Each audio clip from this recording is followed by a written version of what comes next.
Pemerintah terus menggenjot pembangunan infrastruktur di Indonesia Timur sebagai bentuk pemerataan ekonomi. Di tanah Papua, pemerintah membangun jalan Trans Papua sepanjang 4.330 km. Lalu apa saja dan bagaimana progres proyek infrastruktur di tanah Papua hingga saat ini? Akan disampaikan oleh rekan Fitri Megantara mengenai proyek-proyek infrastruktur di tanah Papua. Silakan Fitri. Ya, Afi dan juga pemirsa, ada sejumlah proyek strategis nasional yang saat ini sedang dibangun di Provinsi Papua dan Papua Barat. Kita langsung saja kita simak bersama apa saja yang menjadi proyek-proyek strategis nasional di Provinsi Papua dan Papua Barat.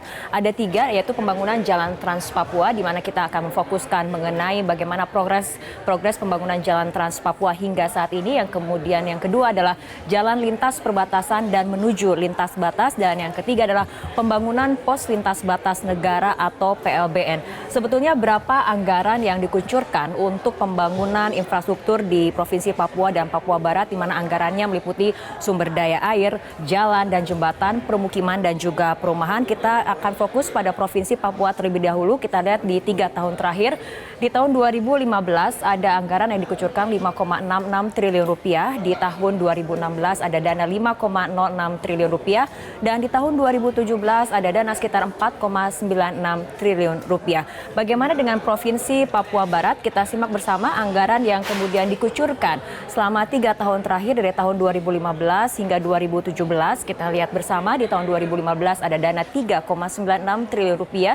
Di tahun 2016 2,53 triliun rupiah dan tahun kemarin di tahun 2017 ada dana 2,64 triliun rupiah. Lalu bagaimana sebetulnya progres dari pembangunan Jalan Trans Papua yang sudah dilakukan sejak 2015 silam dan ditargetkan selesai di tahun depan ataupun tahun 2019 dengan total panjang jalan Trans Papua adalah sebesar ataupun sepanjang 4.330 km.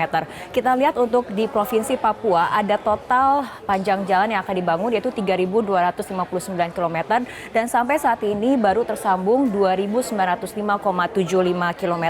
Dengan rinciannya kita lihat bersama ada 1.581,04 km beraspal, 1.324,72 km dalam bentuk tanah dan 353,7 km hutan.